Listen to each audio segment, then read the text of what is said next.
I ran into this last week. Here's what fixed it for me. If you're looking to disable two-factor authentication on Citibank, follow these straightforward steps.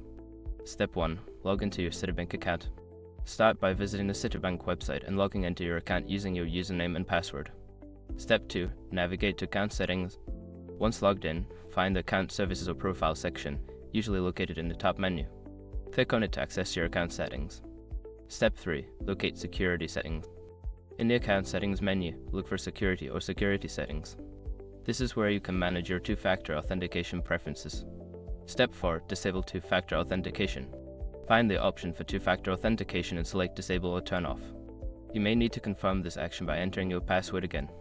Quick gotcha: sometimes the Disable option can be hidden under Advanced Security Settings, so make sure to check there if you don't see it right away.